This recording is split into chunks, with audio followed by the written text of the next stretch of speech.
Guys यो एउटा रुख हो, हेर्नुस् न। यो चाहिँ उल्लुको बस्ने घर हो। उल्लु चाहिँ यहाँभित्र बस्छ, तर यसको भित्र अलिक प्वाल छ गाइज।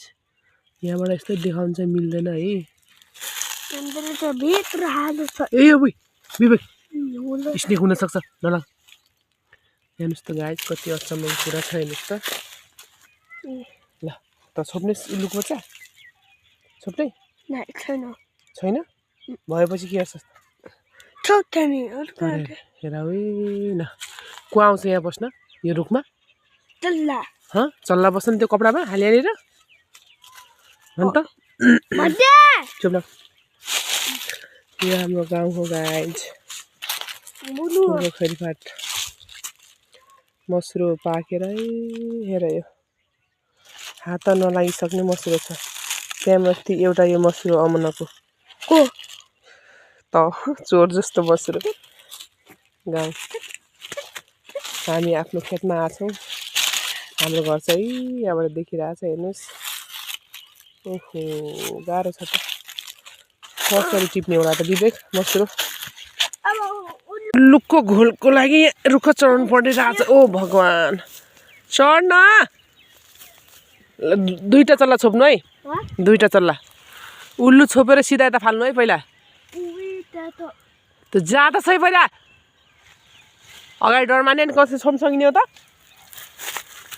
जा जा जा जा जा जा जा, छोप छोप छोप छोप छोप, माथि जा, माथि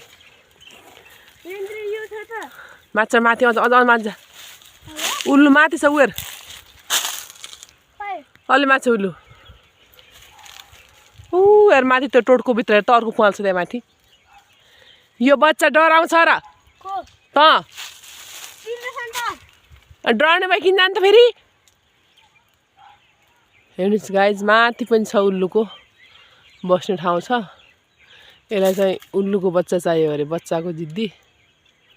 त्यही भएर यो उल्लुको बच्चा लिन गइरहेछ गाइज।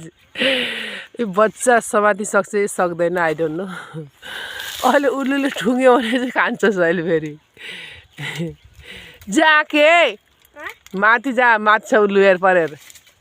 चल्ला कराउन लानु माथि हेर त, टोटकोमा। ऊ त्यो हाँगामा हेर्नु, त्यो बायाँ साइडको हाँगाको प्वालतिर हेर त। ल जा। जान नसक्ने किन भन्नु पर्यो त, म जाइसक्छु भनेर। Be careful Vivek, careful. कहाँनिर चढ्न त माथि।